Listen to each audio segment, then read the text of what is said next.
¿Ustedes han tenido chance de ver cine danés? Bueno, pues ahora van a poder ver Reina Infiel. Esta fue la película que Dinamarca envió para ser considerada como mejor película extranjera en los Oscar. Tiene de todo, historias, intriga política, infidelidad. La van a disfrutar mucho aquí en el cine. He is a man of the age of enlightenment. He's not the only one in Europe at that time, but he's not practicing it dramatically or aggressively. He's not trying to make a revolution.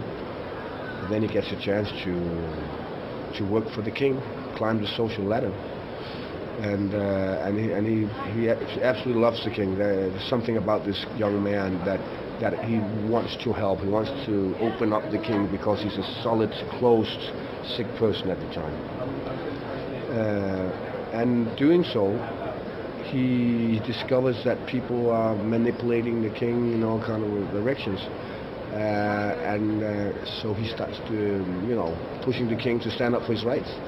But before he knows it, he starts manipulating the king as well. If you can get the king to visit your bedchamber on the first evening, it will be perceived as a great success. Kommer de og besøger mig efter aftenens program?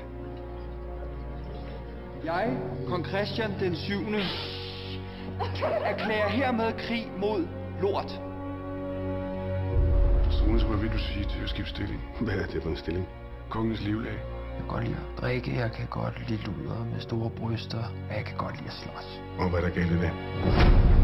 Hvorfor var det lige mig, der skulle have den kedelige gås, hva'? Gør hende sjov. Jeg vil gerne have en sjov dronning.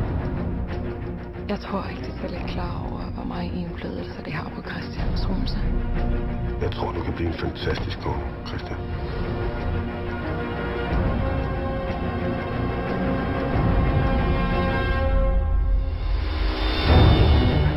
Jeg er ikke gravid. Er det sandt? Nej. Du ødelægger mit land, Struense. Jeg kan gøre lige, hvad der passer mig. Kongen lader sig diktere direkte af en oplysningsmand. Jeg har ikke lyst til at stå og sørge med graven i dit afhuggede hoved. Du er skide provinslag, og nu tror du kraftigt, at du kan styre et helt land. Jeg ved, hvad jeg så.